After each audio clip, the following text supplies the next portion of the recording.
Ini saya pakai soccer karena lagi bahas US aja ya. Iya Soalnya iya kemarin iya. ada ada yang bilang kalau kalau orang jangan percaya orang yang ngomong bola soccer. Jadi saya disclaimer aja. Saya supporter mana sih yang nggak punya mimpi buat, apa namanya, berkontribusi langsung dalam pertandingannya gitu kan, selalu ada celahnya gitu. Sekarang tuh udah mulai ada kalau nggak salah ada 8 kampus baru Mhm. yang bisa dapat beasiswa dari LPDP si penerima beasiswanya masuk sports related studies, jurusan sports related studies. Ini behind the scene-nya ya, karena Martin Mmm. Paes ini luar biasa, apa istilahnya, lock in gitu, fokus ketika latihan segala macem. Jadi kalau saya Mhm. nyebutnya dia bisa build up Onana nih. Jadi Oke. itu tadi dasarnya bicara tentang grassroots dan, ini Iya. udah pasti itu pondasi yang paling penting.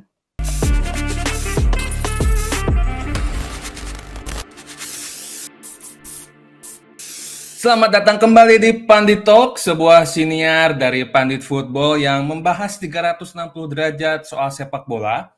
Namun memang belakangan ini kami itu lagi mengerjakan misi tersendiri kalau kami ingin bercerita lebih dalam lagi soal sepak bola atau hal-hal yang di luar teknis dari sepak bola itu sendiri, di luar lapangan gitu, sehingga karena kami menganggap bahwa sepak bola dan industri sepak bola pada umumnya tidak hanya soal hal-hal yang teknis, tapi banyak sekali faktor atau aspek-aspek yang benar-benar menunjang atas perkembangan sepak bola itu sendiri gitu. Nah, malam ini saya atau Pandit Football kedatangan tamu istimewa yang jauh di di luar benua gitu kan. Kita kedatangan Mas Ilham yang saat ini sedang menempuh pendidikan di Amerika Serikat gitu. Selamat datang Mas Ilham. Halo, terima kasih Mas Bayu Halo. dan teman-teman undangannya. Gimana nih Mas Selamat Ilham, sehat ya? alhamdulillah, selamat pagi dari Amerika nih. Oh pagi di sana, di Ya, sini jam 9 malam kita take. iya iya. Sebelumnya kami ucapkan terima kasih ya Mas Ilham karena Mas Ilham udah bersedia gitu menyempatkan waktunya di antara kesibukan-kesibukannya gitu kan sebagai untuk sharing gitu di Pandi Talk, bercerita banyak gitu tentang apa yang sedang dikerjain Mas Ilham sekarang gitu. Nah, Siap Mas siap Ilham, siap. kalau boleh tahu ini lagi di mana nih Mas Ilham nih? Iya, kebetulan saya sekarang saat ini lagi di New York karena Hmm. lagi ambil S2 Sports Management di Columbia Hmm. University. Oke, sports management. Nah, itu teman-teman. Topik yang ingin kita bahas dan perdalam di episode kali ini itu adalah tentang sports management gitu. Karena mungkin sudah banyak kita menerima terpapar informasi soal berbagai hal teknis ya tentang pemain, klub, taktik dan sebagainya gitu. Tapi kita kekurangan informasi tentang sports management itu sendiri gitu. Nah, ngomong-ngomong soal sports management nih, Mas Ilham. Kalau misalkan ada orang yang penasaran pengen tahu tentang sports management itu, kalau misalkan sports management dijelaskan secara sederhana gitu, ringkas, sebenarnya sports management itu apa sih, Mas? Iya, kalau ada satu definisi yang saya suka sih, yang lumayan simpel menggambarkan gitu lah. Jadi sports management itu sebenarnya kita ilmu yang mempelajari supaya pertandingan olahraganya kejadian dengan baik. Jadi ada kejadian dan dengan baik.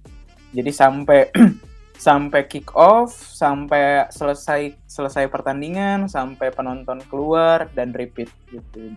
Dan dengan baik itu artinya sesuai dengan objektif penyelenggaranya gitu. Ada yang memang misalnya kalau level komunitas gitu, penyelenggara biasanya kan fun football aja gitu misalkan. Jadi yang penting selesai, dapat foto-foto, share di Instagram, semua selesai gitu. Kalau Oke. misalnya level liga profesional kan misalnya ada revenue tertentu yang harus dicapai, ada misalkan persentase penonton yang hadir yang harus dicapai, jadi sesuai dengan objektifnya. Seperti itu sih sebenarnya simpelnya. Jadi mulai dari planning sampai eksekusi dan sampai evaluasi supaya pertandingannya kejadian dengan baik gitu. Oke, menarik. Berarti sports management berarti cukup luas ya, ruang lingkupnya gitu. Karena mungkin dia sebagai salah satu yang memastikan bahwa pertandingan itu berjalan dengan sukses gitu kan, sesuai dengan target. Oke, berarti, kalau misalkan Mas Ilham kan berarti kan sekarang, eee, kuliah berarti ya Mas Ilham ya? Iya, kuliah Kuliah kuliah. kuliah Sports Management gitu kan di kalau boleh tahu apa kampusnya Mas? Di Columbia University. Columbia University di New York ya? Ya, Oke, itu karena memang di Indonesia belum ada universitas yang yang ini ya, yang punya jurusan sports management gitu kan? iya, setahuku sampai sekarang sih iya ya. Kalau Mhm, misalnya yang kayak sport science gitu kan ada ya untuk S2 ya, cuma ada. untuk yang kayak sports management itu setahuku masih jadi mata kuliah di sport science-nya, bukan yang Mhm, jurusan, tersendiri gitu. oke.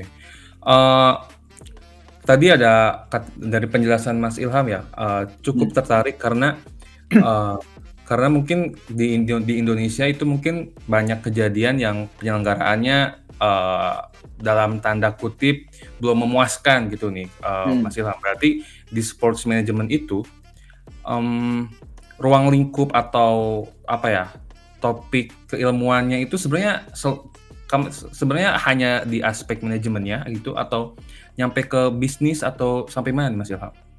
iya memang cakupannya itu luas banget Mas, dan bisnis itu udah pasti part of the apa ya, Mhm, part of the daily activities-nya lah untuk, sports management karena memang ya semuanya perlu perlu ada bisnisnya gitu kan, sampai, dalam dalam skala apapun di dalam penyelenggaraan, kompetisi ataupun pertandingan, mhm, olahraga itu pasti ada urusannya dengan, bisnisnya lah. hmm.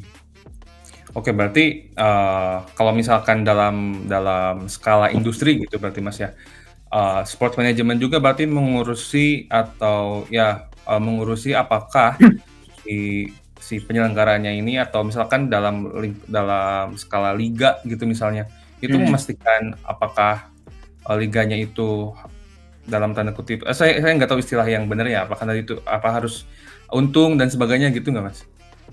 Iya, kalau untung kan udah pasti harusnya jadi Heeh, objektif, harus jadi objektif. secara finansial ya, karena, eee, liganya harus sustain, Mmm, artinya harus bisa berjalan terus-terusan supaya kita bisa terus main kan, penontonnya bisa terus, ada yang dikonsumsi dan lain-lain.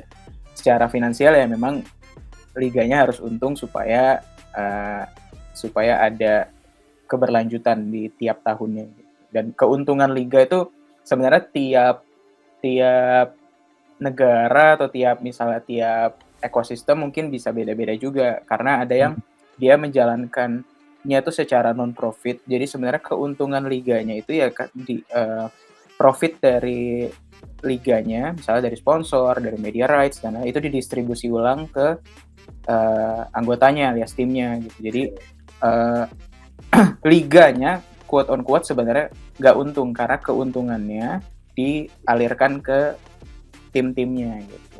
oke oke, berarti menarik ya. Nah, kalau misalkan kalau kalau kayak gitu ya, kalau saya dengarnya sih ternyata lumayan, apa ya, lumayan komprehensif gitu, lumayan rumit gitu Mhm, soal sport management ini.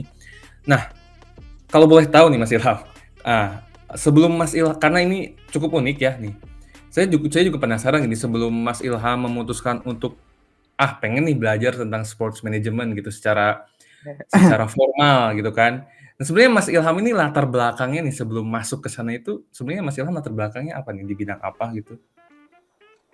kalau latar belakang sih saya sebenarnya hanya supporter biasa. Oke, menarik ini Ya, supporter justru ya? iya, jadi saya, ibaratnya mulai mulai suka gitu, bukan mulai suka ya, tapi mulai Mmm, serius gitu suka sama olahraga khususnya sepak bola ya terutama. Itu ya ketika umur 14 tahun saya mulai jadi lokal supporter tuh, saya kan, dari Lampung ya dulu aslinya. Ada namanya dulu, eee, ada nama fans club-nya Bala Fans gitu, kita dukung, dulu eranya Lampuk FC 2012, 2015 kalau nggak salah. Ya jadi di era-era itu mulai mulai apa ya, mulai ada ketertarikan untuk, mengikuti olahraga secara apa ya, secara lebih serius lah gitu. Dan kalau long story short, waktu S1 saya latar belakang itu, marketing and communications. Tapi tugas akhirnya itu justru baru pertama kali ketemu yang olahraga secara keilmuan di sosial dan humaniora seperti ini tuh ketika S1, karena tugas akhir saya itu bahas sports marketing and communications. Waktu itu saya garap semacam campaign, kita bikin project berbasis research gitu, campaign bareng Badak Lampung waktu itu. Jadi dari situ saya dapat baru aware bahwa kayak ternyata ada keilmuan ini tuh bisa dipelajari dan seru banget gitu. Apalagi kalau bisa diimplementasikan di industrinya secara langsung. Makanya ketika kerja waktu itu saya langsung ke startup namanya Ayo Indonesia sebagai marketing. Di situ kita bermain di level komunitas dan rekreasi lah. Dari situ sebenarnya jadi makin banyak lagi terpapar sama lingkungan olahraga Indonesia, khususnya sepak bola sih, terutama yang, tapi memang secara experience profesional memang lebih banyaknya terpapar secara level komunitas dan rekreasional. Oke, berarti menarik ya dari seorang supporter gitu. Tiba-tiba punya niat serius gitu. Tapi sebenarnya yang kalau ya mungkin kebanyakan juga penikmat sepak bola juga berasal dari fans supporter gitu kan, karena ada keterikatan dengan salah satu klub gitu kan. Nah, cuman yang menarik itu kenapa Mas Ilham itu ngambil arahnya tuh ke yang manajerial, sports management gitu kan. Kebanyakan mungkin kalau misalkan kita jadi fans pengen jadi pemainnya atau pengen jadi pelatih atau gimana gitu kan. Nah, apa yang membuat Mas Ilham lebih tertarik ke arah situ gitu? Kalau mencoba jadi pemain udah pernah. Oke. Oh, udah pernah? Udah pernah, cuma ya nggak inilah. Nggak. Kalau di FM mungkin potensialnya bintang setengah abu-abu. Jadi, ya berarti udah nyoba Mas ya? Udah nyoba waktu umur 15 gitu, ikut akademi gitu kan, dan ternyata memang kurang bagus lah sebagai pemain, sadar diri gitu. Jadi pensiun dini, waktu itu pensiunnya bareng Ryan Giggs. Jadi dari situ udah, tapi kan nggak walaupun udah nggak punya impian untuk jadi pemain bola lagi, tapi siapa sih yang nggak supporter mana sih yang nggak punya mimpi buat berkontribusi langsung dalam pertandingannya gitu kan. Selalu ada celahnya gitu, misalnya mikir mau jadi manajer gitu, kita bisa sambil main football manager gitu belajarnya dan lain-lain. Jadi ya itu juga sih sebenarnya terpapar dari football manager sejak 2011 kan main FM tuh, jadi ngulik-ngulik dari sisi manajerialnya itu juga udah kepapar gitu. Dan memang dari pertama kali main FM tuh selalu konsisten pakai database yang Indonesia. Jadi ya terpaparnya sebenarnya dari situ, dari banyak arah juga gitu. Balik lagi ke soal sports management nih, Mas Ilham. Sekarang kan berarti Mas Ilham udah kuliah magister berarti kan Mas Ilham ya? Iya. Magister. Berarti kalau boleh tahu S1-nya apa nih Mas Ilham dulu? Saya satunya marketing and communication di UI, ilmu komunikasi UI. Ilmu komunikasi UI ya, berarti ke arah sports management berarti hitungannya linear ya Mas ya? Linear ketika maksudnya tahu linear, karena jadi sebenarnya ilmu komunikasi ini kan ilmu yang bisa nyatu kemana-mana ya, dan sports itu juga sebenarnya bisa nyatu kemana-mana gitu. Jadi ini dua kombinasi yang sebenarnya ilmu yang bisa nyatu kemana-mana tapi dikombinasikan gitu. Kebetulan saya waktu itu konsentrasinya marketing and communication, jadi lebih punya interestnya ke arah situ gitu, ke arah marketing and communication. Sebenarnya kalau misalkan ada orang yang pengen magister juga di tempat yang sama dengan Mas Ilham, tapi jurusannya adalah sastra Arab gitu, kan nggak linear. Nah, itu kira-kira bisa nggak Mas? Jawabannya bisa, karena nggak ada kecuali memang di state banget bahwa programnya hanya menerima yang yang linear. Tapi biasanya linearnya itu diambil dari pengalaman, Mas. Kalaupun dia strict gitu ya. Misalnya Hmm. kalau misalnya let's say misalnya FIFA Master gitu. Dia Hmm. biasanya kalau nggak salah dia ada requirement-nya minimal 2 tahun mungkin atau lebih bekerja di professional football gitu. Baik itu level apapun, national team ataupun liga ataupun tim gitu. Jadi ada paling biasanya restrictions-nya ada di situ. Kalau nggak ada restriction itu biasanya diterima aja sih, latar belakang apapun, even belum punya pengalaman kerja secara praktikal di industri olahraganya juga tetap ada chance untuk bisa masuk ke ke jurusannya. Jadi memang banyak sebenarnya penilaiannya kan pasti komprehensif gitu. Jadi kalau saya sih biasanya kalau ngobrol sama teman-teman yang mau switch industri lewat S2 sports management, biasanya keyword-nya adalah bagaimana kita bisa mengimplementasikan pengalaman kita di masa lalu di baik itu akademis ataupun professional experience di masa depan ketika kita udah belajar sportsnya. Jadi itu justru menjadi salah satu keunikan tersendiri untuk si orang ini untuk bisa bersaing di industri di masa depan gitu sih. Oke. Wah, kabar Misalnya baik ya. Iya, misalnya sastra Arab tadi, nggak tahu juga tapi mungkin let's say asumsikan dia berarti menguasai bahasa Arab gitu kan. Oke. Dan kita mikir cepet aja nih Mas gitu kayak misalnya orang yang menguasai bahasa Arab berarti kan dia bisa mengonsumsi misalnya mengonsumsi artikel ataupun konten media yang berbahasa Arab satu.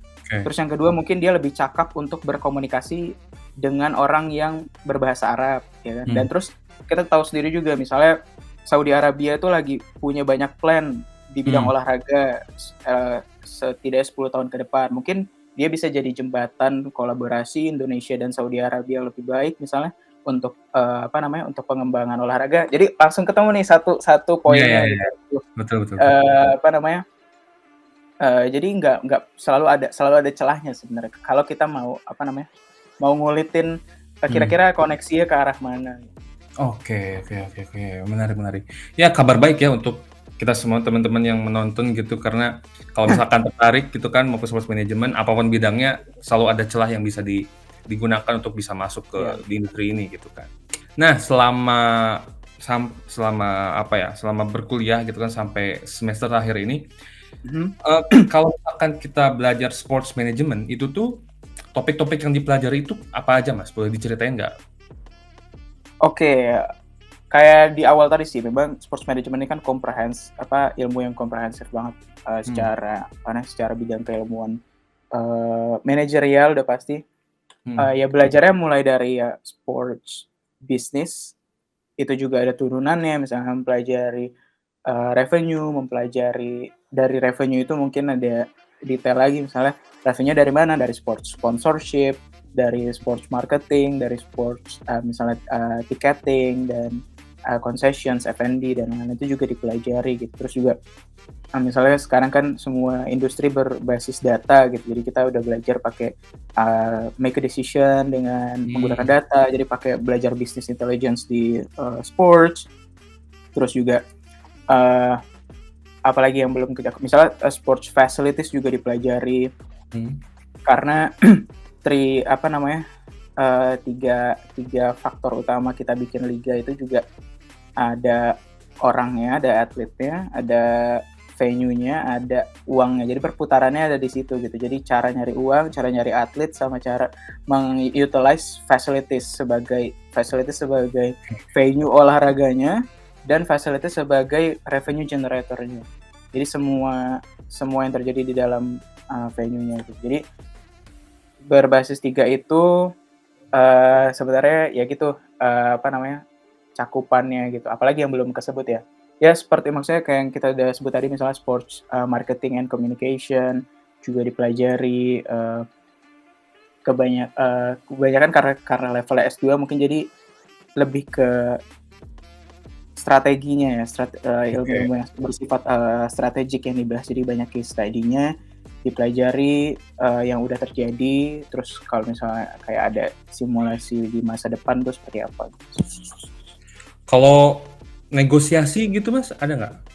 Ada. Tapi saya kebetulan nggak ngambil aja. Tapi ada sports negotiation gitu. Karena negosiasi ini kan bagian penting juga ya dalam industri industri olahraga ya. Dan sebenarnya setiap mata kuliah tuh ada part kita belajar, maksudnya belajar negosiasinya. Baik itu hanya belajar kayak history negosiasinya atau memang kita praktik negosiasinya di dalam kelas. Misalnya kebetulan banget nih minggu depan nih saya ada belajar negosiasi collective bargaining agreement dari liga dan pemain gitu. Jadi itu juga jadi semua unsur di sports management sebenarnya ada faktor negosiasinya juga. Oke, berarti saya coba ngebayangin gitu. Kalau misalkan berarti di sports management itu berarti ada kayak spesialisasinya tertentu gitu. Kayak misalkan kalau dari staf kepelatihan gitu kan berarti ada set piece spesialis, ada goalkeeper spesialis, ada sebagainya gitu. Nah, kalau di sports management apakah ada spesialisasi kayak gitu nggak? Ada. Maksudnya ketika udah terjun ke industri udah pasti ada spesialisasinya gitu ya, sesuai dengan pekerjaan ataupun secara ekspertisi juga masing-masing. Kalau pas di kuliah juga ada, Mas? Maksudnya untuk kalian yang mau ini ambil ini gitu. Iya. Secara umum ada sih. Maksudnya kalau secara kampus-kampus yang menyelenggarakan sports management gitu ya. Maksudnya ada yang memang langsung mengarahkan gitu. Oh, kalau misalnya mau khusus membentuk diri gitu, jadi punya spesialisasi di bidang ini, sebaiknya ambil mata kuliah A, B, C, D, E gitu. Nah, dan sebaliknya gitu. Tapi ada juga yang sebenarnya bersifatnya komprehensif aja gitu. Jadi emang siswanya mau belajar apa diperbolehkan gitu, nggak dipaket-paketin gitu. Nah, kalau Mas Ilham sendiri nih, kira-kira rencananya mau ke arah mana itu spesialisasinya atau masih ambil aja semuanya gitu? Gimana, Mas? Kalau saya sih sebenarnya misi saya sih sebenarnya belajar sebanyak-banyaknya, seluas-luasnya di sini ya, karena kalau menurut saya pribadi lebih dibutuhkan keilmuan yang luas dulu. At least kita berpikirnya buat Indonesia. Jadi saya udah pernah terpapar dengan berbagai variasi ilmu sportsnya di sini untuk kalau bisa dibagikan di Indonesia juga lebih baik gitu di masa depan gitu sih. Jadi kalau keusahaannya sebenarnya karena saya punya latar belakang marketing and communication, udah pasti itu salah satu kekhususan saya. Tapi di sini sih sebenarnya lebih banyak saya belajar sesuatu yang saya memang belum punya banyak experience dan knowledge seperti di area bisnisnya untuk mencari uang supaya bisa supaya didistribusikan secara marketing dan lain-lain lah gitu. Oke. Saya ada pertanyaan yang yang saya juga masih mencari validasi atau kebenarannya gitu, Mas. Jadi ada buku yang namanya Soccernomics gitu. Dia salah satu poinnya dari buku itu bilang kalau sepak bola itu bukan industri yang menguntungkan katanya. Yang menguntungkan secara ekonomis gitu. Nah, Mas Ilham apakah udah pernah dengar soal itu sehingga punya pandangan tersendiri atau gimana, Mas, menurut Mas Ilham? Jadi lumayan penasaran gitu dengan kalimat itu. Ya. Kebetulan saya baca juga deh, ada di dekat saya nih. Oke. Sebenarnya yes and no sih, Mas. Maksudnya kalau industrinya nggak menguntungkan, memang bisa benar bisa salah gitu. Jadi kayak maksudnya kalau benarnya itu adalah karena memang untuk bisa doing the product, the sport itself itu requires a lot of investment in terms of money. Jadi memang butuh investasi yang luar biasa. Makanya kalau di Amerika itu ownership itu suatu hal yang benar-benar it's a very big thing di US major sports leagues gitu. Karena bahkan even if you have the money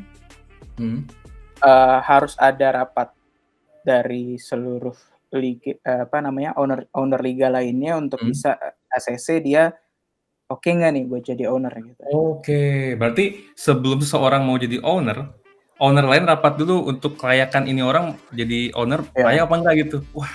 betul. Jadi kayak apa berbicara mengenai kayak apakah dia punya kemampuan finansial yang oke Hmm. untuk untuk misalnya membeli lisensi, terus yang kedua untuk spending.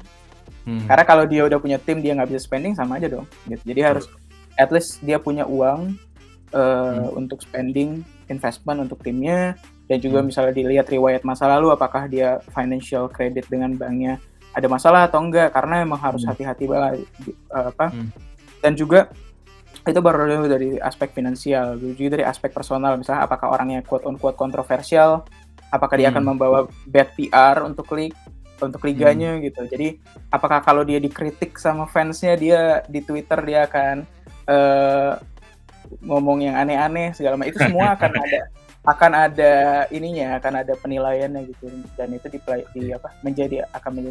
Nah itu satu. Jadi emang investasi itu menjadi satu hal yang besar banget dan itu udah pasti kan kalau kita investment besar untuk bisa dibilang untung kan berarti return on investment-nya kan harus lebih besar nih daripada investasi sendiri. Dan untuk mencapai periode itu nggak bisa dalam jangka waktu yang sangat pendek gitu, bisa jadi baru untung in terms of financially profit dalam hal sports business operations-nya, bisa jadi mungkin butuh bertahun-tahun gitu untuk bisa sampai beneran profit dalam in terms of business operations. Kalau kita berbicara mengenai untung apa enggaknya kan sebenarnya kan yang boleh bilang ini untung apa enggak bisnis kan sebenarnya orang yang menginvestasikan. Dan umumnya yang menginvestasikan udah pasti kan ownernya nih kalau kita bicara tentang tim. Nah, salah satu cara biar bisnis olahraga itu dibilang untung adalah jual beli franchise-nya gitu. Jadi misalnya ini kan investment. Jadi misalnya saya beli sekarang nih 2024 $5 juta gitu misalnya, let's say $5 juta gitu. Saya beli. Memang secara operasional saya 20 tahun megang tim ini tuh sebenarnya nggak pernah untung gitu. Minus. Tapi semua minus itu saya jadikan saya kalkulasi. Terus juga nanti pas 2044 kita lihat value media rights, sponsor, tim, intellectual property dan lain-lain kita gabung, kita jual di certain pricing points-nya. Soalnya dari 5 juta dibeli di 2044 ternyata pas dijual jadi 100 juta gitu, $100 juta gitu. 95 jutanya ini ternyata mengcover semua kerugian operasional 20 tahun dan keuntungan untuk si investornya gitu. Jadi semacam itulah. Jadi memang ada benar dan ada salahnya gitu. Ada pro dan kontranya terhadap statement itu sebenarnya. Tapi kalau nggak bisa untung sebenarnya nggak juga gitu. Tapi kalau kalau merugi, most likely akan merugi, terutama di awal-awal karena pasti akan ada banyak investment yang dilakukan. Misalnya ketika ada satu tim baru gitu ya, atau ada owner baru, misalnya ya timnya lama tapi ownernya baru gitu, udah pasti kan dia akan melakukan investment in terms of human resource, internal perusahaannya dan lain-lain, terus juga misalnya pemain gitu, dia beli pemain baru ya kan, misalnya ada beli 10 pemain muda gitu, kayak Chelsea. beli sebanyak-banyak pemain muda, kita invest gitu misalnya gitu. Terus juga belum lagi misalnya dia mau invest renovasi stadion dan terus juga community development, fan engagement, dan itu kan semuanya investment di beberapa tahun pertama yang pasti akan mengeluarkan uang yang sangat banyak juga gitu. Jadi itu salah satu ibaratnya statement pendukung kenapa ya sports business ya memang berdarah-darah juga gitu untuk owner. Makanya memang salah satu penilaiannya juga owner ini memang harus orang yang emang ada ikatan gitu. Jadi ini yang paling penting sebenarnya ketika mencari owner di major sports leagues di US terutama ya. Hmm. Orang yang punya ikatan. Jadi dia mampir tuh bukan cuma buat invest. Oke. Kalau dia mampir cuma buat investmentnya biasanya akan lebih terbatas karena dia punya banyak pengukuran gitu. Beda kalau dia memang fans timnya atau at least dia dari orang fans olahraganya atau fans timnya atau dia punya ikatan sama daerahnya gitu. Jadi ada pride terhadap lokalnya yang mau dia bawa gitu. Jadi memang ada kalau ownernya seperti itu di kategori yang kedua, biasanya dia investmentnya akan lebih loose lah, akan lebih banyak gitu untuk pengembangan timnya gitu sih. Saya jadi kepikiran Kroenke tapi ya udahlah gitu. Oke. Kebetulan saya fans Arsenal Mas gitu. Iya. Nah itu juga sebenarnya kan ini menarik karena menyebut Kroenke jadi kan itu kan Arsenal kan sebenarnya hanya satu dari sekian investment sports. Iya itu makanya. Jadi bisa jadi kita untung di A tapi kita merugi di B. Jadi tapi dengan catatan mungkin merugi di B-nya karena kita anggapnya sebagai investment. Jadi bukan rugi secara operasional terus-menerus dan lain-lain, tapi misalnya investment merugi karena sebenarnya misalnya gini, misalnya secara revenue kita naik kok, ada growth-nya gitu 10% dari musim lalu musim sekarang. Tapi kita kalkulasinya kita rugi pas dilihat mungkin ada lonjakan di bidang salary pemainnya, ada beberapa pemain yang habis renewal kontrak, jadi secara kalkulasi financialnya lumayan tinggi gitu untuk spendingnya di tahun itu, atau misalnya beli pemain baru jadi atau renewal pemain-pemain muda yang ternyata oke. Jadi dapat kontrak baru 5 tahun segala macam, seperti itu sih. Ternyata cukup ini ya. untuk saya yang jarang terpapar soal ekonomi bisnis dan sebagainya, menurut saya ini hal-hal yang sangat-sangat amat baru gitu. Jadi banyak pertanyaan di kepala gitu. Cuman balik lagi nih soal Mas Ilham yang sedang menimba ilmu di sana gitu. Sebenarnya kalau misalkan waktu Mas Ilham masuk ke Columbia University itu dari Indonesia sendirian Mas atau ada lagi nggak? Apanya nih, mahasiswa? Ya maksudnya yang lagi belajar di sports management di Columbia University dari Indonesia. Kalau di Columbianya sih saya kebetulan sendiri. Memang tapi kalau misalnya sedunia ini yang lagi belajar sports management sih, maksudnya ada beberapa juga yang saya tahu. Ada beberapa. Udah kenalan juga. Cuma kalau di Columbia University ya sih sendirian gitu ya. Saya minoritas lah di sini. Asia Tenggara lumayan minoritas sih. Maksud saya agak kepikiran aja sih, maksudnya kalau misalkan nanti Mas Ilham dan teman-teman sekalian sudah lulus dan balik ke Indonesia, kan kalau saya sih berharap orang-orang kayak Mas Ilham dan yang lainnya itu yang bisa langsung masuk ke industri sepak bola buat bikin sepak bola Indonesia lebih berkembang lagi gitu. Jadi saya ingin memastikan masa Mas Ilham sendiri gitu. Amin. Ya itu. Tapi Mas Ilham sendiri kenapa pilihnya Columbia nih? Apakah emang di situ yang terbaik atau gimana, Mas? Ya, sebenarnya jawaban realistisnya adalah karena waktu itu pilihan saya kan terbatas juga ya, Mas. Karena saya perlu beasiswa nih untuk bisa kuliah S2. Saya juga perlu sih. Sementara LPDP waktu itu ibaratnya lumayan terbatas lah gitu untuk yang kayak kampus yang punya jurusan sports dan jurusan sportsnya bisa jadi bisa buat dibeasiswain gitu sama pemerintah Indonesia gitu. Jadi start dari situ. Jadi dari list yang itu ya menurut saya secara penilaian semua aspek lah ya Columbia University yang paling terbaik lah saat itu menurut penilaian saya.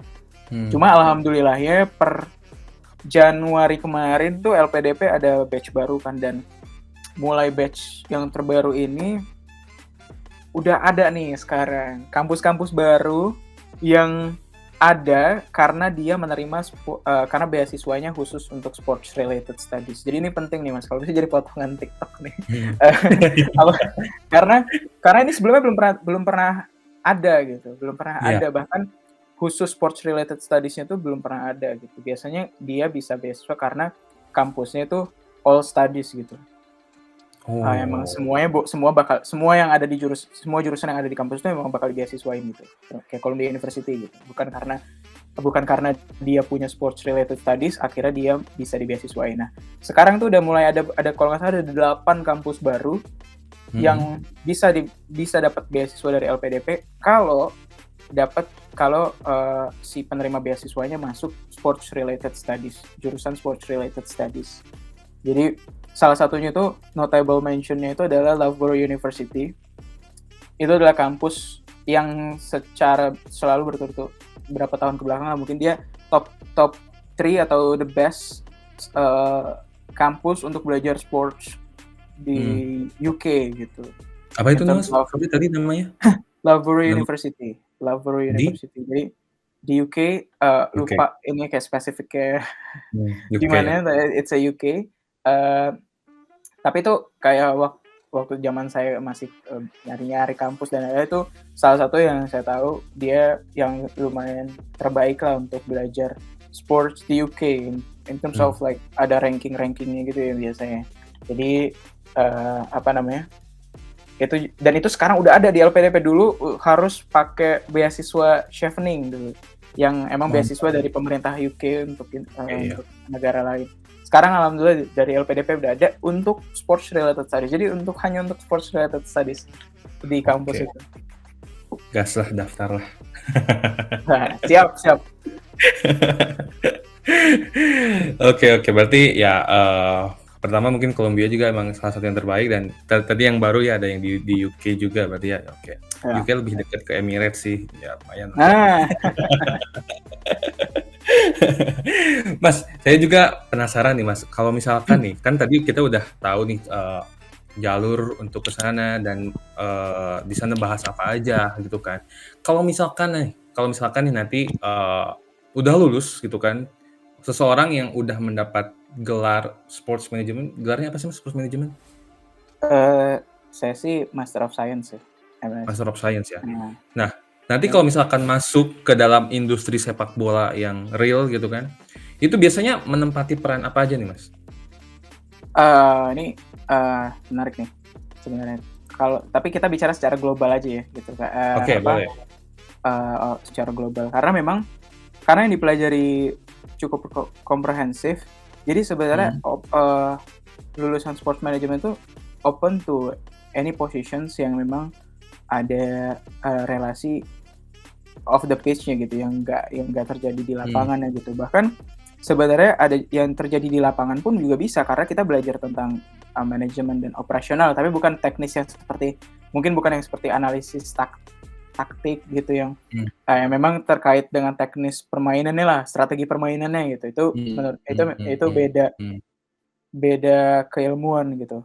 Tapi kalau misalnya dia mempelajarinya analytics yang sports analytics gitu kan, itu juga sebenarnya masuk ke sports management gitu. Jadi itu juga ada kaitannya sama yang on the pitch, tapi lebih banyak sama yang off the pitch-nya gitu. Jadi mulai dari ya semuanya sebenarnya, mulai dari apapun yang ada di dalam manajerialnya itu sesuai dengan ekspertisnya masing-masing, mulai dari sales, marketing, sponsor, dari atau misalnya kalau dia di level tim-tim tertentu dia ada divisi strateginya. Jadi strategi timnya. Jadi bukan strategi di lapangan ya, tapi strategi timnya gitu, berbasis data. Bisnisnya mau dibawa ke arah mana semuanya. Berarti bisa masuk ke klub atau masuk ke federasi gitu-gitu ya? Udah pasti liga, federasi atau timnya udah pasti. kalau di industri yang udah berkembang banget juga players itu juga satu industri sendiri. Jadi atlet manajemen itu Agent? juga yes, atlet manajemen itu juga udah jadi salah satu industri sendiri, baik itu dia dalam bentuk agent ataupun agensi gitu, agensi, bisnis bisnis Oh, iya iya, agency ya beda gitu. ya, Jadi, bisnis unitnya, mmm, ada agensi-agensi yang memang berfokus pada deal-deal marketingnya aja untuk pemainnya gitu, tapi bukan nggak mmm, ngurusin tentang kontrak in terms gaji ataupun dan lain-lainnya gitu. Jadi ada 2 opsi ke arah sana juga gitu untuk atletnya atau, misalnya udah ada industri sports yang, apa namanya, sports teknologi gitu ya, sekarang udah emerging banget di seluruh mhm, dunia, itu juga udah mulai ke arah sana dan startup, of course media juga, apa namanya, karena baik itu media konvensional ataupun media yang emang, digital media yang udah mulai, mhm, naik daun misalnya sekarang yang gede banget tuh Overtime gitu. iya Jadi, overtime, eee, ya kan terpapar kan ya Overtime, Bleacher Report, House of Highlights, and everything lagi. Jadi digital mhm, media apa, karena kita berbicara mengenai nanti the next audience ini kan udah pasti di majority-nya adalah Gen Z, mhm, how do they spend media consumption mereka lewat lewat sosial media, dan ya mhm, itu udah jadi salah satu industri baru juga sekarang. Bahkan Overtime juga sekarang, udah bikin liga sendiri juga gitu. Udah udah punya liga olahraga sendiri juga dan sebenarnya banyak, opsinya. oke oke oke. Berarti luas lah ya, maksudnya bisa masuk ke manapun, ke klub, ke federasi dan sebagainya gitu. Yap, Ya semoga, eee, kayaknya sih di Indonesia juga masih sangat dibutuhkan ya, maksudnya orang-orang yang benar-benar expert soal sports management untuk bisa masuk ke klub, ke federasi dan sebagainya gitu. Ya semoga nanti, Mas Ilham punya banyak generasi penerusnya gitu, supaya kita banyak diisi oleh SDM-SDM yang berkualitas gitu, kita capek sepak bola gini-gini mulu. amin amin. Amin amin. Nah, karena kalau misalkan, saya Mas Ilham, kalau misalkan saya jadi Mas Ilham nih, ketika memasuki suatu, bidang gitu, biasanya tuh saya tuh punya role role model kayak idol gitu loh, pengen jadi si ini gitu. Nah, kalau Mas Ilham nih, kira-kira siapa nih Mas Ilham? Entah apakah siapa kek gitu, Arsene Wenger apa karena Wenger juga selain pelatih kan dia, ekonomis juga ya, jadi ya siapa tahu gitu Mas Ilham siapa nih? Kalau, role model kalau role model saya sih sebenarnya banyak, tapi nggak ada yang sampai saya sembah-sembah yang saya selalu mention. Maksudnya yang pengen Yap, jadi dia lah gitu lah, seenggaknya pengen jadi dia gitu. eee, kalau pengen jadi dia, kayaknya nggak ada sih, Mas. Hmm, Maksudnya nggak ada yang sepengen itu untuk kayak saya ATM gitu, mati tiru modifikasi dan oke, lain-lain. Karena, mhm. sebenarnya luas dan blueprint-nya sebenarnya belum banyak gitu, maksudnya kayak kalau Nah itu S makanya. S S2 terus jadi gini segala macam, maksudnya yang kayak Mmm, benar-benar sama path-nya itu blueprint-nya mhm, belum seluas itu, opsinya. Tapi kalau sosok ibaratnya dalam manajerial yang saya kagumi udah pasti salah satunya adalah Sir Alex. Karena oke. itu bukunya Sir Alex Ferguson itu yang pertama kali mungkin kategori buku sports management pertama yang saya baca Oh gitu gitu? waktu Wah, saya baru pernah berarti denger. itu zaman SMP mungkin ya. Mmm, Jadi itu yang menginspirasi saya apa namanya, untuk jadi orang yang kayak lebih enak bukan lebih enak ya, lebih seru di balik layarnya deh gitu. Kalau layar ya? kalau Oke. inspirasi ya orang gitu dan, apa namanya, ya credits juga untuk misalnya orang-orang yang punya pengaruh di Indonesia yang memang menggunakan power-nya untuk memajukan olahraga, misalnya Erick Thohir Mmm, gitu. hmm, Itu kan juga jadi salah satu ibaratnya salah satu person yang bisa kita look up to lah, hal-hal baik yang dia lakukan untuk kemajuan olahraga Indonesia gitu. Karena, eee, untuk case Pak Erick juga kebetulan dia sama-sama orang Lampung nih. Jadi gitu, oh iya. jadi ya di era yang sama dengan saya baca buku Sir Alex itu, Kalau nggak salah itu juga masih era Pak Erik itu jadi presiden Inter Milan atau pos presiden Inter Milan gitu kan. Dan itu kan waktu itu saya nggak tahu siapa Erik Thohir, jujur ya waktu itu nggak tahu siapa Erik Thohir, tapi ada di radio berita apa Erik Thohir Inter Milan dan lain-lain.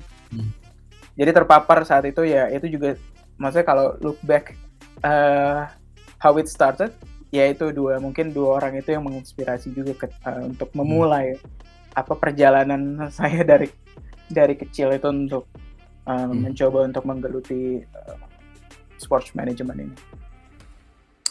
Oke, sekarang ini Mas Ilham masuk ke keresahan sebenarnya. Kalau misalkan di Indonesia ya, kalau yang menurut saya pribadi sih belum banyak kita masih gagap lah soal sports management ini nih.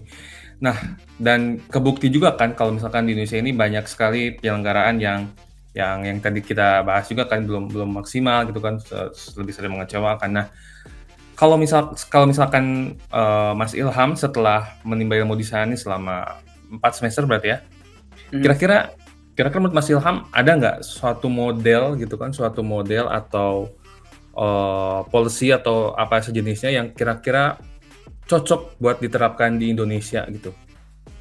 Ya setidaknya buat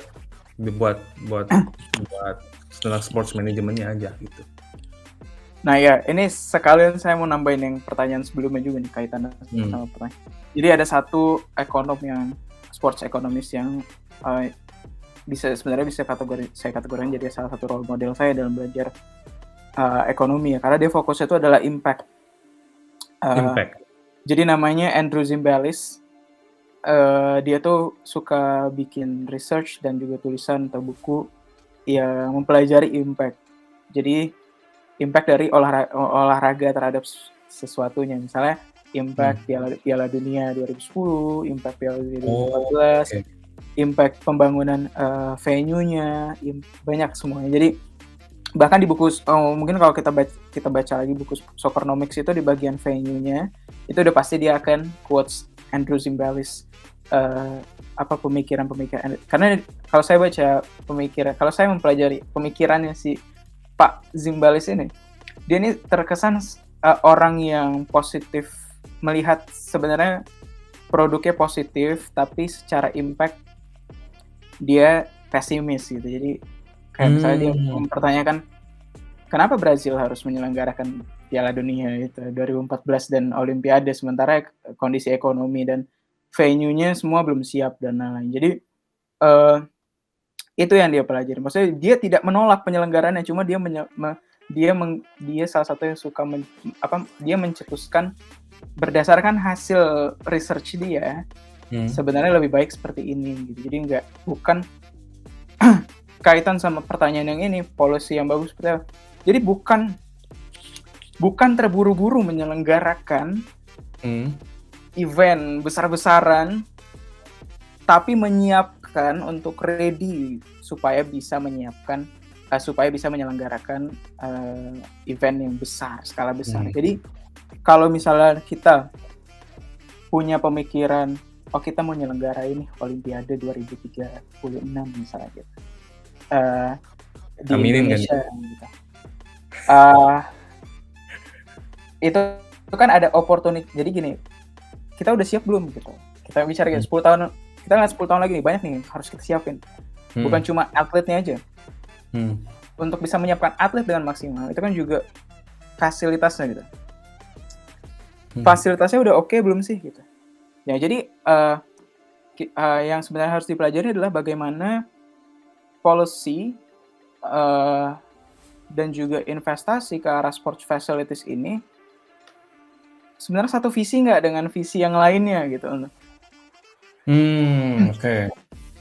Jadi kalau bisa jangan buru-buru menyelenggarakan event kalau venue-nya belum siap.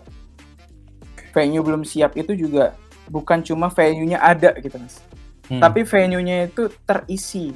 Jadi ada kita bicara tentang sustainability dari economical sustainability dari venue-nya.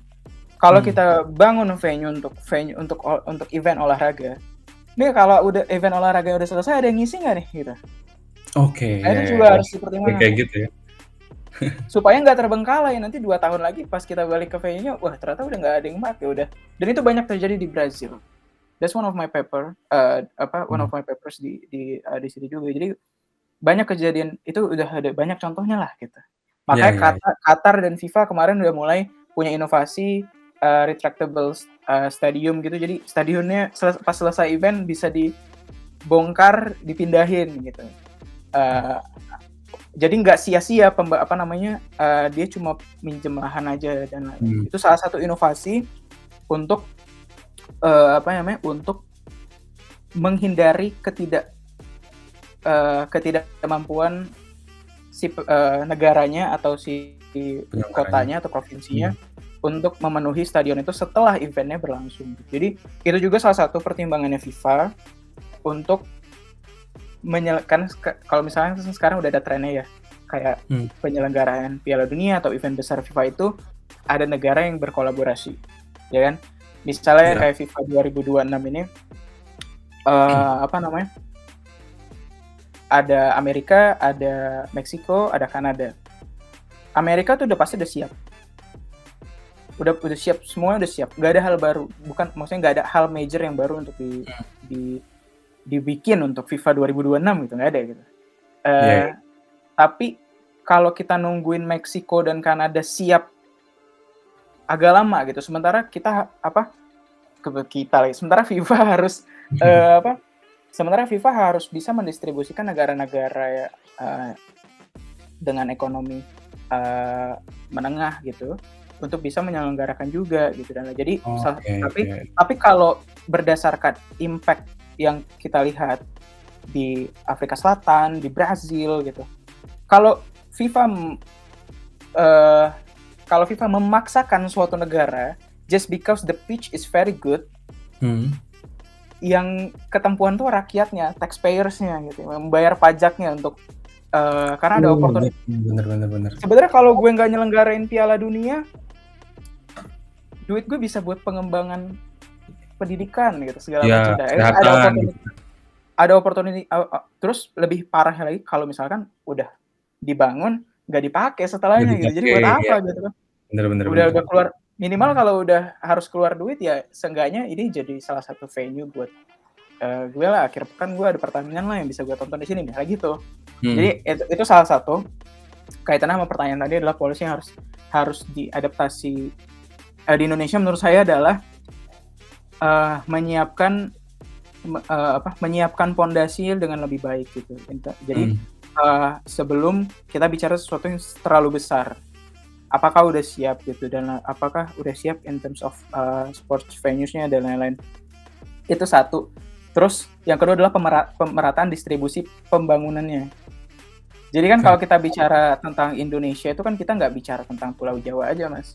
Betul. Kita bicara tentang Sumatera, Kalimantan, Sulawesi, Bali, Nusa Tenggara, Papua, dan lain-lain. Jadi ada Indonesia bagian timur, Indonesia bagian barat yang juga harusnya gitu terpapar sama pembangunannya juga gitu, ada impact-nya juga gitu. Jadi yang bisa menikmati tidak hanya terkonsentrasi di geografi tertentu gitu. Jadi kalau ada baiknya yang menikmati kemajuan pembangunannya juga tidak mesti harus sama rata, tapi setidaknya distribusinya lebih merata gitu.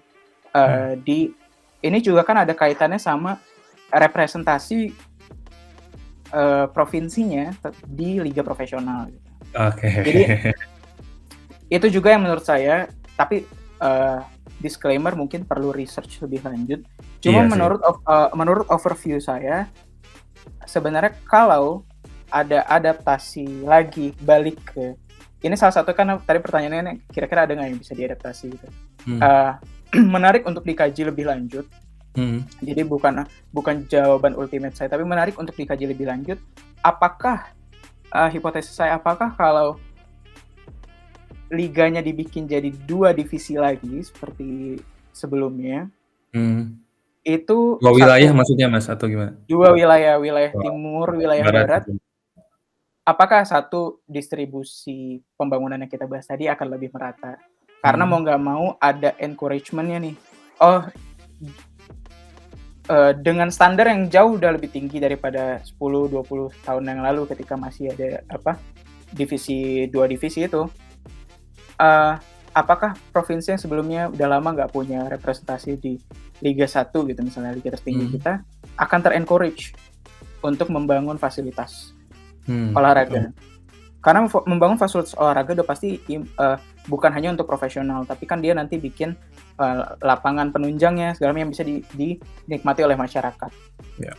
Dan juga fasilitas-fasilitas umum yang bisa dinikmati sama masyarakatnya gitu. Jadi ada impact untuk grassroots-nya, ada impact untuk community-nya dan lain-lain. Gitu, itu satu. Terus yang kedua, bukan kemajuan ya, lebih ke terdorongnya atau munculnya atlet-atlet yang dari daerah yang akhirnya terrepresentasi di liga profesional ini, karena mungkin ada chain yang terputus gitu. Kalau misalnya kita dari daerah, kita misalnya anak muda yang mencoba untuk peruntungan untuk bisa sampai Liga 1 misalnya, let's say gitu. Tapi gimana ya caranya, karena gini, karena tim saya nggak punya liga profesional, tim daerah saya nggak punya liga profesional, dia punya kecenderungan tidak punya tim muda yang memadai, ya kan? Karena kalau kita masuk ke Liga 1 kan ada lagi-lagi ada encouragement. Jadi ada baik itu keterpaksaan ataupun memang dia punya visi yang sama, timnya harus punya tim EPA, ya kan? U20, U18, U16 dan lain-lain. Jadi ada chain yang terbentuk, Mas, di daerah itu. Jadi akhirnya ada atlet yang ada calon atlet masa depan kita, si calon Indonesia emas ini, yang tidak cemas itu. Yang akhirnya dia tersambung chain-nya. Akhirnya dia punya aksesnya ke U16 dan lain-lain. U16 daerahnya dan lain-lain. Jadi itu juga salah satu concern-nya yang bisa diadaptasi. Lagi ya. Yang ketiga udah pasti kita tadi bicara tentang grassroots dan ini udah pasti itu pondasi yang paling penting. Talent mau dari mana gitu kalau bukan dari grassroots. Gitu, maksudnya naturalisasi pun dari grassroots di suatu tempat. Itu kan maksudnya teman-teman yang punya darah campuran Indonesia gitu. Itu kan dia juga maksudnya dia bisa sebagus itu kan karena dia dapat akses. Bukan karena dia bukan dia lagi ngopi di mana terus dia ketahuan orang Indonesia terus dia bukan kan? Tapi karena dia punya certain qualities yang kalau kita bedah di balik, dia dulu di Akademi FC Utrecht gitu. Jadi ada fasilitasnya, ada keilmuannya dan lain-lain.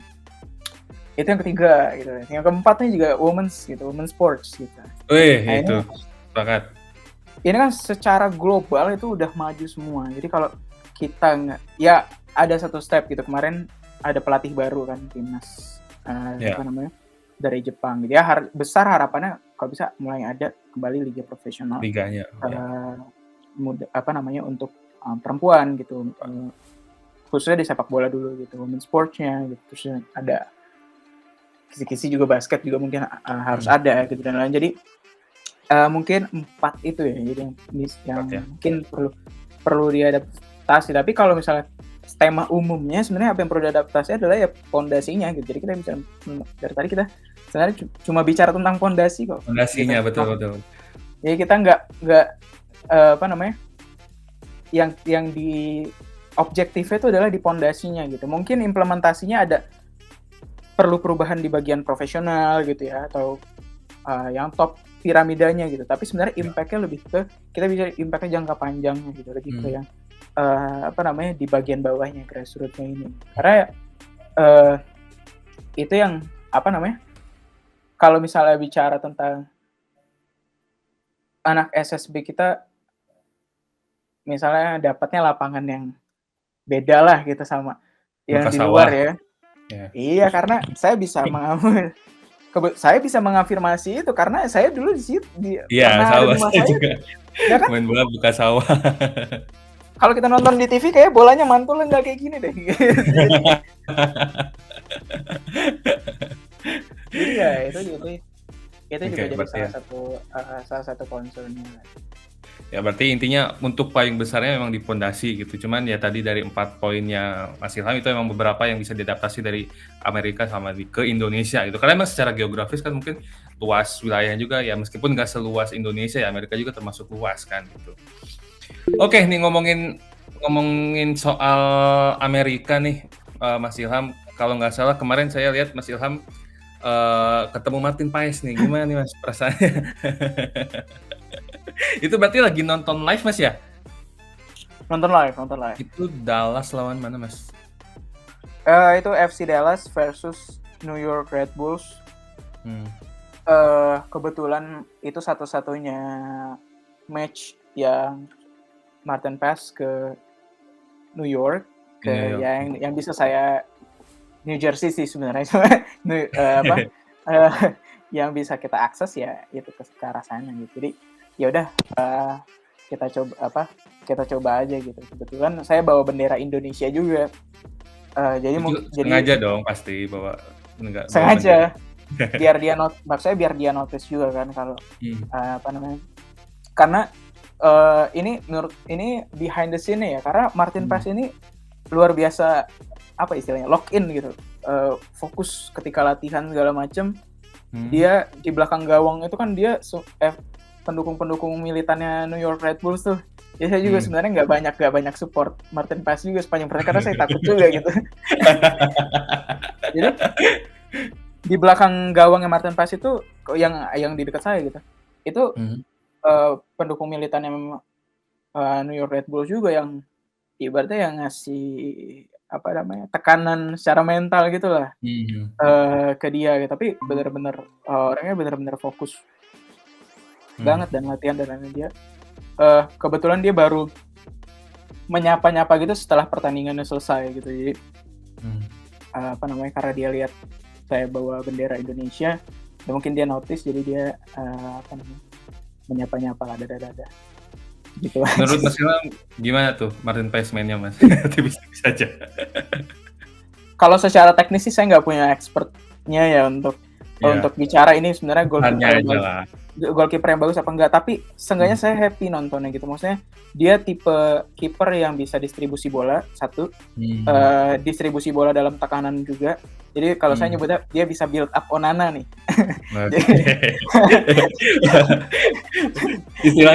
istilah bagus itu, build up Onana. Build up Onana. Jadi dia bisa build up Onana.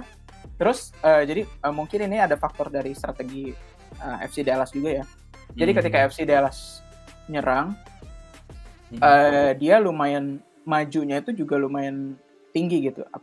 Line dia stay berdiri itu dan dia part of the game. Jadi dia bukan cuma, dia juga ikut distribusi bola ketika nyerang. Jadi misalnya ketika ada back pass dari back dan nanti ikut berperan dalam situasi itu. Jadi maksudnya secara distribusi oke, menurut saya secara distribusi oke, dan dari segi shot stoppingnya juga teruji lah gitu. Udah teruji lah. Oke wah, semoga saya juga ada rezeki lah nonton langsung di sana. Amin. Nah, Mas Ilham, karena Mas Ilham lagi di USA ya, kita juga penasaran sih, pengen bahas soal MLS dikit-dikit ya. Ini udah sejam gak kerasa, tapi ya is okay ya, gak apa-apa. Gak apa, lanjut. Kalau ramai lanjut part 2 nanti. Nih kalau misalkan ngomong-ngomong soal olahraga nih di USA gitu, kan mungkin salah satu yang berkembang kan MLS ya. MLS kan tahun berapa yang baru mulai? Saya lupa nih. Nah, sebagai yang lagi tinggal di sana nih, Mas Ilham, atmosfer sepak bola di USA itu gimana sih Mas? Apakah sangat panas apa gimana gitu? Karena kan yang saya tahu yang lebih hype di sana kan basket atau sama American football gitu kalau nggak salah gitu. Gimana Mas? Ya, jadi soccer itu masih dalam tahap growing lah mungkin. Lebih tahap growing ya. Belum growing seramai. Udah pengen Messi loh.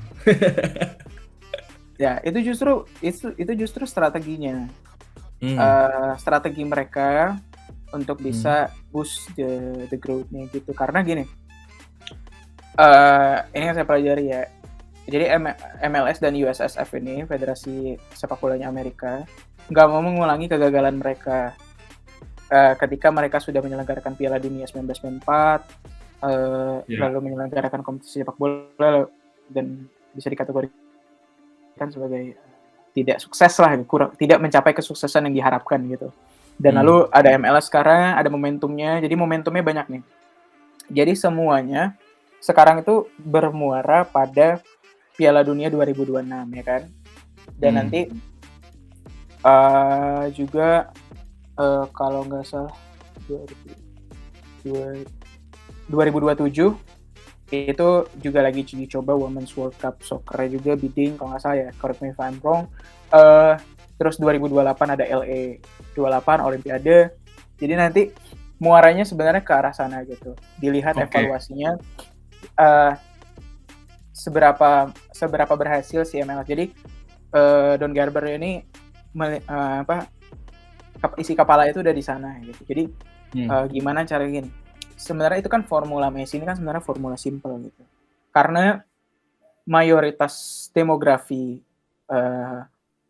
pendukung olahraga di MLS ini adalah Hispanic. Jadi kalau saya dihadapkan dengan siapa sih gitu yang bisa jadi representasinya orang representasi Hispanik yang paling mantap, yang available gitu. Jadi ya jawabannya udah pasti Lionel Messi. Bahkan itu kan semua tim Apple juga include dalam dalam dealnya Lionel Messi ke Inter Miami itu. Jadi dan itu perubahan tiketnya luar biasa gitu. Jadi harga tiketnya itu bisa 3 kali lipat mungkin dari pertandingan biasa kalau ada Inter Miami yang main ya. 3 kali lipat? Bisa sampai 3 kali lipat gitu. Dari pertandingan biasa atau mungkin bahkan lebih gitu. Di section tempat duduk tertentu. Jadi makanya saya nggak beli sih sejujurnya kalau untuk nonton Messi-nya aja gitu. Jadi itu sih kalau kita bicara tentang MLS, kalau pendapat saya mereka masih ada di tahap yang sedang dalam growing stage-nya untuk lebih mature lagi untuk bisa saingan sama major league lainnya nih di US, dan ada momentum mereka mau jadi top 3-nya karena ada maksudnya gini, MLB dan baseball dan NHL hoki itu dia lagi struggling untuk gain fans baru karena fansnya agak tua gitu, mayoritas fansnya sekarang udah. Jadi mereka lagi berebut, lagi berinovasi 2 hal. Yang pertama, semua major sports di US. Yang pertama adalah how to win the young generation, ya. So they make the league cool enough gitu untuk anak-anak muda ini yang attention span-nya rendah, sukanya beda lah preferensi yang disukain, lebih ke arah konten dan lain-lain. Dan yang kedua international expansion gitu. Makanya misalnya NFL tuh sekarang udah mulai ada event-event di luar negeri ya kan, di pertandingan di London, di Jerman. Jadi nanti tahun depan ada di Brazil, di Madrid. Jadi itu upaya untuk melakukan international expansion sama kayak NBA gitu. NBA juga melakukan serupa. Kalau MLS dan USSF mereka memang masih fokus di dalam negeri. Instead mereka coba undang juga negara-negara yang negara-negara olahraga yang bagus untuk main di US gitu. Dan terutama tim-tim besar juga gitu kan, biar main di US ya kan. Kenapa? Karena kan udah pasti mereka, kalau misalnya mereka bisa drive fans engagement di US, yang dapat buah hasilnya itu sebenarnya MLS. Jadi jangka panjangnya gitu, misalnya orang yang tadinya nggak pernah ke suatu stadion, jadi ke stadion karena mau nonton Real Madrid, misalnya Real Madrid versus Barcelona nih, nanti ada El Clasico di Oke. US Agustus. Pantesan banyak preseason di Amerika sekarang ya. Iya, itu juga salah satu upaya gitu. Jadi Hmm. maksudnya itu bukan iseng-iseng aja, tapi emang Iya, ada perencanaan ada misinya ya. ada perencanaan jangka panjangnya. Dan in terms of soccernya, sorry, bolanya sendiri nih. Gitu. Jadi ada tren juga liga-liga Eropa lagi coba tap in ke US market. Jadi itu menandakan apa? Menandakan udah mulai dilihat potensinya secara demografi. Premier League udah pasti udah mulai duluan dari sekian tahun yang lalu. Tapi yang baru mulai itu La Liga juga baru beberapa tahun ini belakang. Terus Ligue 1 juga lagi coba dari tahun lalu, Serie A lagi coba dari tahun lalu. Jadi mulai ada keseriusan untuk mengconvert soccer fans ini di US gitu. Ini saya pakai soccer karena lagi bahas US aja ya. Soalnya kemarin ada yang bilang kalau orang jangan percaya orang yang ngomong bola soccer. Jadi saya disclaimer aja.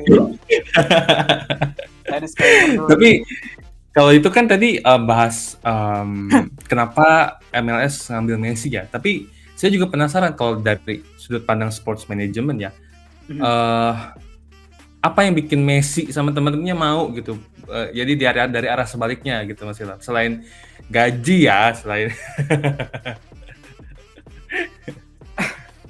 Saya rasa sih sebenarnya udah pasti faktor utamanya salary ya, value gitu. Jadi nggak cuma salary Mas. Jadi keberadaan atletnya di US itu bikin company yang ada di US itu bisa punya jaringan ke atlet yang bersangkutan gitu. Dan secara bisnis mereka bisa berbisnis dengan legal di US gitu. Jadi itu juga yang bisa jadi tambahan pemasukan buat si pemainnya ketika dia di US gitu. Jadi value menurut saya masih jadi nomor satu sih untuk kalau misalnya faktor-faktor lainnya mungkin ada, misalnya faktor Miami dan komunitas Hispanic yang bikin pemainnya lebih familiar gitu. Misalnya kalau kita bicara tentang Messi gitu, yang bicara sehari-hari pakai Spanish gitu, dan maksudnya in terms of familiarity walaupun dia bukan di negara asalnya atau bukan di Barcelona lagi gitu. Jadi itu juga mungkin ada faktornya. Terus juga mungkin pasti ada faktor relasi dengan Beckham dan hal-hal lainnya yang ada di yang bisa jadi faktornya sih. Tapi menurut saya faktor utamanya tetap ada di urusan bisnisnya. Urusan bisnis ya. Oke. Berarti ya untuk Messi mungkin emang dari value-nya ya. Cuman tadi Mas Ilham lumayan menyinggung ini ya. Dari Mas Ilham tadi yang dijelasin sama Mas Ilham, itu kan bilang kalau memang si MLS-nya itu ngejar buat jadi top 3 Major League lain di USA kan.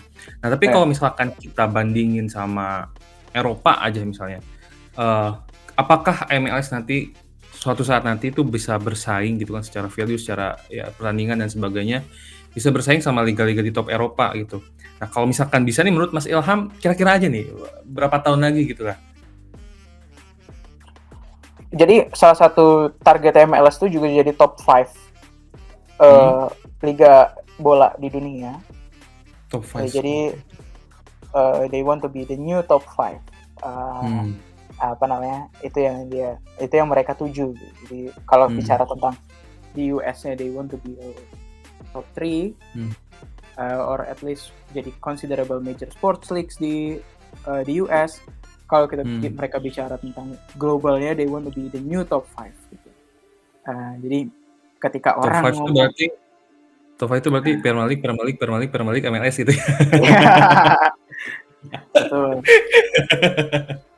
Betul. Jadi top 5-nya ya itu tadi in terms of value gitu,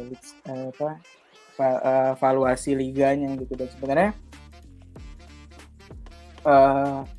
US punya potensi gede banget kalau kita ngomongin tentang Iya, mhm. valuasi bisnis ya gitu. Kalau misalnya rankingnya tuh cuma dari valuasi bisnis, US Iya, punya potensi gede banget untuk bisa mewujudkan itu ketika berniaganya di US. Eh, Beda lagi kalau urusannya top 5-nya dinilai dari misalnya kualitas permainan gitu, mmm, apa misalnya dan lain-lain aspek lainnya lah gitu.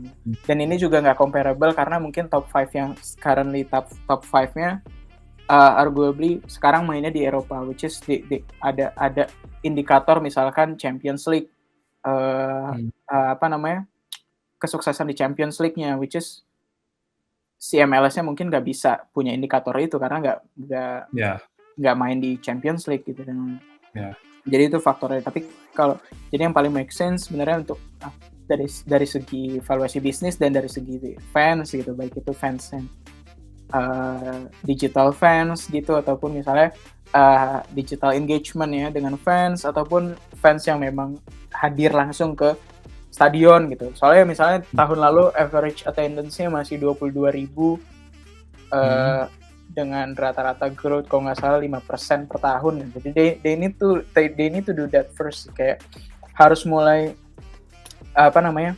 Itu kan jadi cerminan kan. iya, Eh, Peningkatan jumlah orang yang datang ke stadion tuh bisa jadi cerminan apakah berhasil atau enggak ya juga. Jadi itu pasti jadi fokusnya mereka juga jadi top 5 gitu. Eh, gitu sih.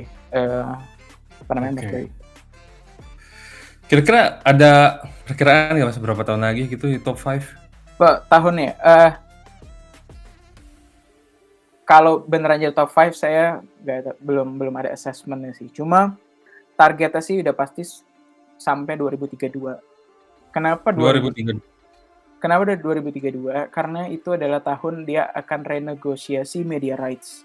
Kan sekarang Oke. 2000 karena sekarang kan media rights-nya dia dimiliki Apple TV kan, 10 tahun, Mhm, 2.5 billion.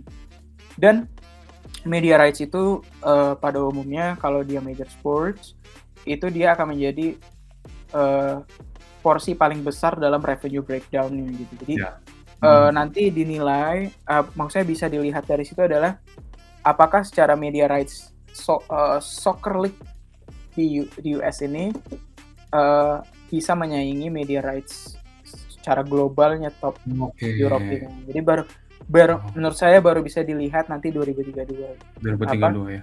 in terms of valuasi bisnis dan nanti dilihat juga karena kalau kita lihat valuasi bisnisnya tim-tim US Soccer League ini udah mulai ada peningkatan yang lumayan juga gitu kan. Misalnya Mmm, eh, Los Angeles FC itu valuasinya 1,3 billion sekarang tim.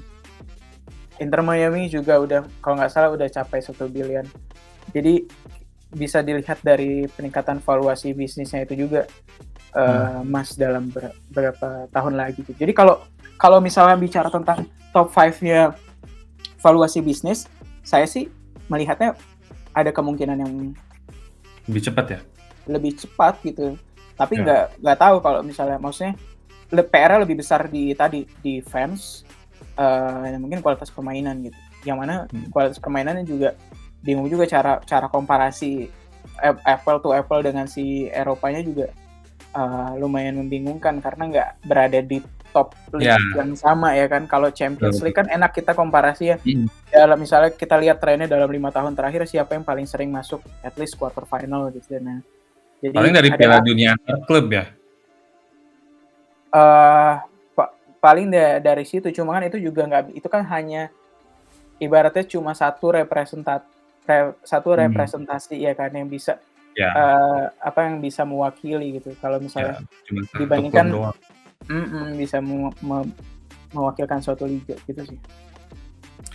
Oke oke. Eee, Kalau aku sih ada yang penasaran lagi sedikit sebenarnya soal, kalau di USA kan ada satu sistem namanya NCAA ya. Nah, Hmm. kalau misalkan nih, NCAA diterapkan di Indonesia, ini menurut Mas Ilham cocok apa enggak nih kalau lihat dari sudut sports management gitu, Mas? Cocok apa enggak, cocok udah pasti. Eh, maksudnya eh, tergantung variabel cocoknya apa nih Mas gitu. Jadi kalau kita bicara Iya. Lebih eh, ke kulturnya, yang kultur di sini gitu. kalau saya rasa kulturnya udah pasti cocok. Mhm. Terus juga tinggal bagaimana integrasi dari NCAA seperti liga mahasiswa gitu kan Ya. di di sini dengan integrasinya dengan olahraganya gitu. Oh iya, Kalau benar benar. jadi kalau di US ini kan NCAA ini kan talent pool. Oke, Jadi bagaimana liga bisa melihat masa depannya itu melihat permainan di NCAA juga gitu. NCAA-nya. Do they have generational talent di NCAA gitu. Jadi kayak itu yang jadi fokusnya. Jadi dan investment ke NCAA itu bukan cuma investment di NCAA. Karena NCAA itu udah jadi lembaga sendiri kan. So they don't need kayak kalau dari perspektif liga ya NCAA udah doing good, paling ada kolaborasi aja gitu, integrasi dan lain-lain. Investmentnya kemana? Investmentnya ke high school. Ke high school. Ke high school. Dan bawahnya lagi, misalnya kayak SMP, SD gitu. Kenapa? Karena sampai high school itu pada umumnya atlet-atlet NCAA ini masih jadi multi sports athlete. Oke. They don't have the commitment yet untuk untuk kayak saya atlet basket nih, dan atlet basket D1 nih dan jadi itu yang jadi fokusnya. Jadi kayak misalnya kenapa kalau kita balik lagi kita bicara tentang MLS lagi fokus ke MLS Next Pro dan juga dia bangun community development di tiap-tiap kota untuk untuk engage dengan anak-anak untuk menumbuhkan affinity tertentu di sepak bola gitu. Karena ini menarik untuk dipelajari juga bagaimana orang yang berpartisipasi olahraga tertentu punya kecenderungan untuk bisa jadi fans olahraga tersebut gitu. Jadi itu salah satu corongnya juga untuk meningkatkan partisipasi ini sebenarnya nggak cuma biar dia jadi talent di masa depan gitu, tapi juga biar dia bisa jadi future fans gitu di di masa depan. Jadi itu sih kalau kita bicara tentang NCAA dan jaringannya. Jadi lebih ke kalau misalkan cocok apa enggaknya ya harus dilihat dulu juga fungsinya gitu. Ya, kalau percuma juga kalau misalnya ada liga tapi nggak jadi ibaratnya nggak jadi penyalur distributor talentnya gitu. Talentnya. Kecuali memang liganya nggak tadi kan ya. Ya kecuali liganya nggak mau dibikin kompetitif gitu, jadi hanya emang ruang ekspresi mahasiswanya aja gitu. Dan itu sah-sah aja gitu. Jadi dan NCAA itu penting juga karena di US tuh NCAA itu penting juga karena walaupun dia nggak bakal misalnya jadi draft pick kayak NBA gitu. Tapi ketika dia ada di dalam jaringan NCAA dia juga dapat pelatihan, future career dan lain-lain. Karena cuma lupa numbers-nya tapi at least di bawah 10% lah. Atlet yang berlaga di NCAA bisa jadi profesional gitu. Pro ya. Jadi kemana 90%-nya gitu. Nah, NCAA juga punya program-program yang jadi pendampingan gitu untuk future career-nya mereka ketika mereka udah lulus dari S1 dan lain-lain. Jadi ada pendampingan ini yang saya suka sebenarnya. Kalau bisa kita bicara tentang adaptasi balik lagi, ada pendampingan karirnya ini yang saya lumayan suka. Jadi karena harus realistis lah. Maksudnya dari 100 orang yang ikut akademi ini, berapa sih yang masih bisa jadi pemain nasional, tim nasional Indonesia gitu. Jadi kalau tapi kalau kan gini, mereka ini udah invest waktu, orang tuanya juga udah invest waktu, tenaga, uang gitu kan. Takutnya kalau nggak ada pendampingan dari segi pendidikan, nanti mereka juga bingung sendiri gitu. Kalau misalnya udah usia 23 yang biasanya kalau pemain muda, udah usia 23 susah bersaing di liga profesional. Let's say mereka bisa masuk ke Liga 2 atau Liga 3 dan lain. yang dikhawatirkan adalah ketika dia putus pendidikan formal, baik itu di tahap SMA ataupun di tahap kuliahnya dia nanti bingung post career-nya gimana. Nah, betul. Jadi itu yang salah satu pentingnya pendampingan pendidikan untuk atlet juga, baik itu atlet muda ataupun atlet yang udah senior gitu ya. Karena itu juga jadi salah satu hal yang jadi concern asosiasi pemain di US gitu. Jadi mulai ada inisiatif dari asosiasi pemain yang memberikan pelatihan-pelatihan bagi pemain yang udah mau pensiun tapi mungkin dia nggak punya latar belakang pendidikan formal yang oke gitu, ataupun dia dari high school langsung ke professional sports, jadi dia nggak sempat menimba university dan lain-lain, ada pendampingannya gitu. Itu gitu sih, dan ada kerjasama dari timnya dengan universitas setempat misalnya, jadi universitas tempat timnya berada untuk bisa kasih pendampingan pendidikan formal ataupun informal untuk atlet-atletnya. Jadi banyak nih kaitannya kalau kita bicara tentang NCAA juga. Berarti NCAA ini sebenarnya kalau misalkan diterapkan di sini ya, menurut saya juga kalau lihat dari penjelasannya Mas Ilham, kayaknya bisa menyelesaikan banyak persoalan di sini juga gitu, dari mulai talent pool, terus partisipasinya sampai ke upaya-upaya mitigasinya gitu. Kalau misalkan ada talent-talent yang ternyata memang karena emang kenyataannya nggak banyak yang bisa masuk ke ranah pro gitu kan ya. Ya emang menurut saya juga NCAA, model-model kayak NCAA mungkin bisa diadaptasi juga di sini gitu. Oke, Mas Ilham, kan saya juga penasaran juga nih sama program yang sedang digalakkan oleh Mas Ilham nih. Kalau nggak salah namanya Belajar Sports, betul ya Mas ya? Betul. Nah, Belajar Sports ini mungkin bisa dijelasin nih misinya apa, atau ya yang diharapkan oleh Mas Ilham dari Belajar Sports ini itu nanti gimana? Dan mungkin cara gabungnya gimana? Karena kalau saya sih udah coba isi form ya. Thank you. Kalau Belajar Sports ini sebenarnya tercipta di dalam kelas saya itu, saya lagi belajar leadership di kelas. Jadi salah satu dosen saya itu dulu, Len Elmore, dulu NBA players juga. Dia nanya ke saya, what's your biggest ketakutan lah di masa depan gitu. Dan jawaban saya adalah salah satu jawaban spontan kan waktu itu kan ya. Ketakutan saya adalah saya takutnya saya sendirian nih gitu untuk solving this problem, and I don't think that I'm big enough gitu to be this untuk alone. Dan karena menurut saya nyebutnya gini, orang-orang yang daftar belajar sports itu orang-orang gila gitu.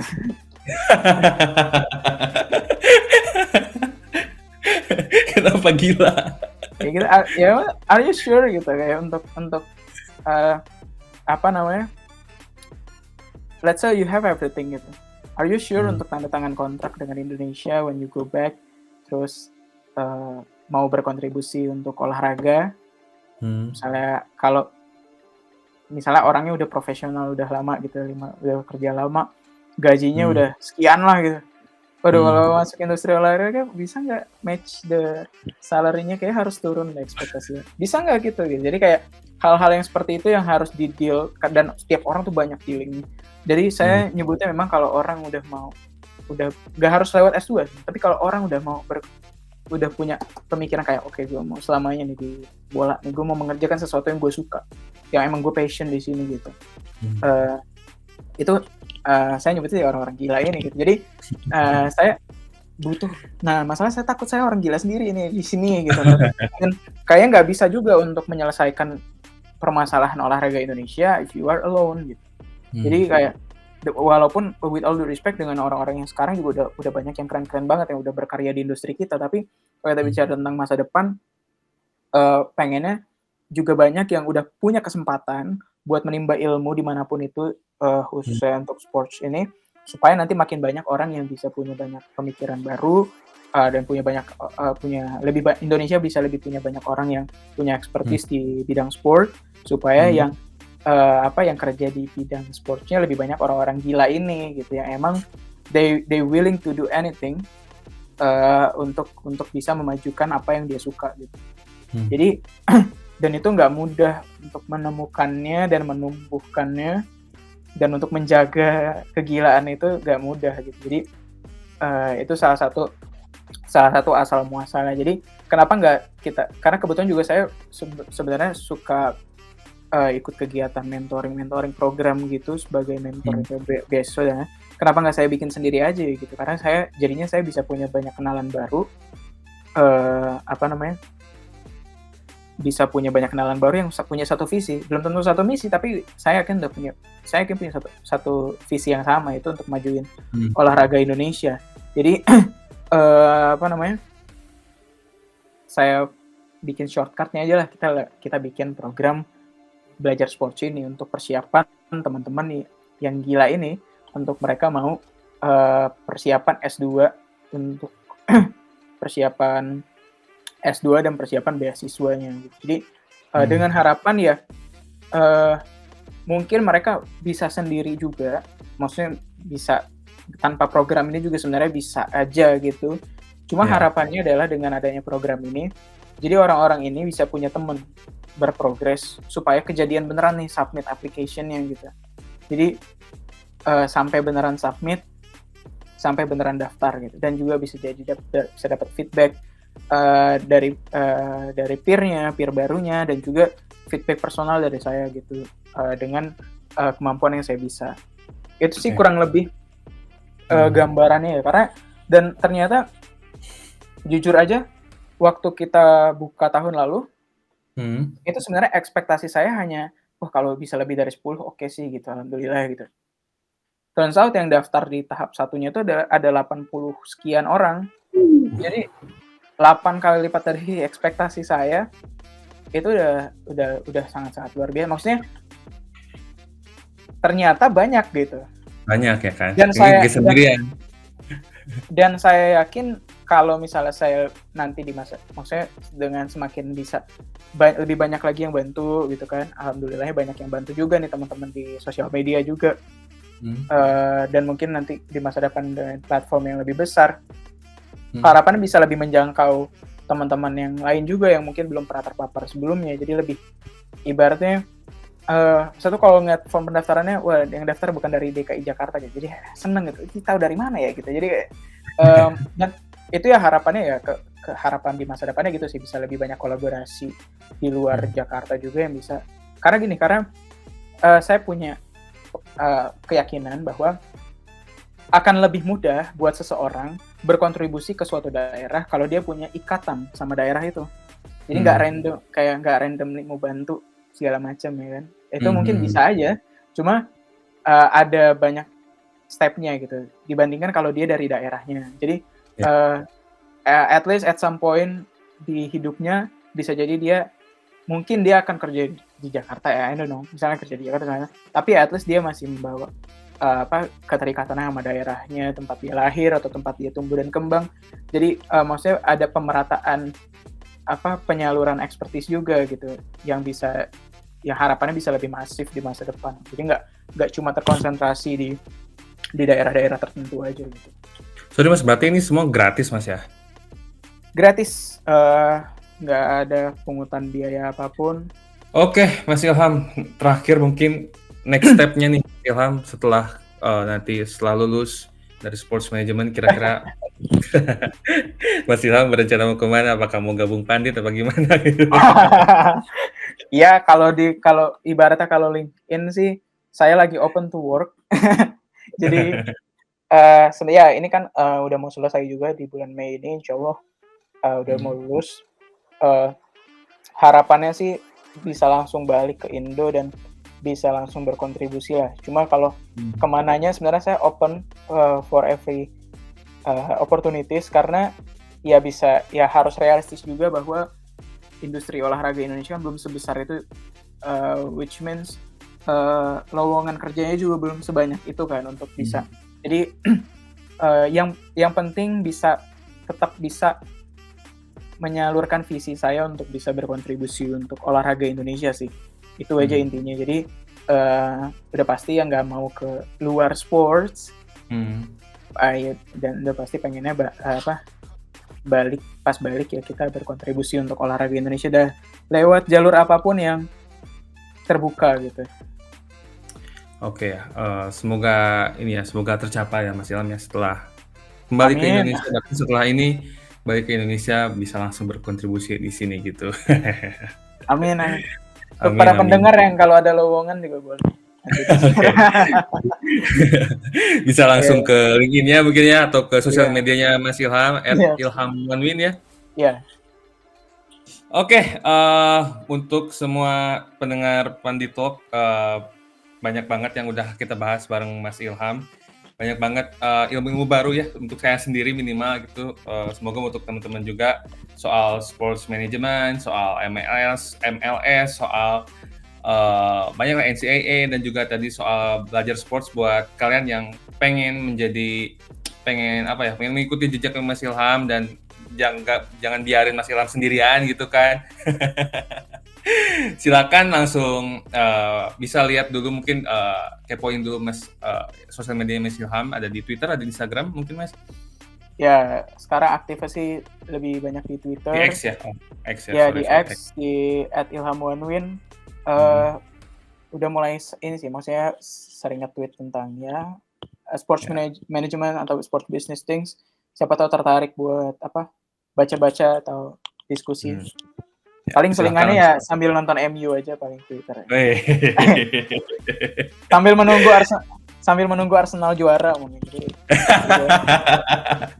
Musim ini Mas, double winner ini. Ya. Saya termasuk golongan fans MU yang mendoakan Arsenal juara. Oke, daripada Liverpool sama City ya. Karena udah tahu sekarang rasanya kayak waduh udah lama-lama gak juara gini, bete juga ya. Apalagi fans Arsenal gitu. Jadi udah bisa relate. Gak apa-apa deh. Udah bisa relate ya. City, Liverpool udah kemarin.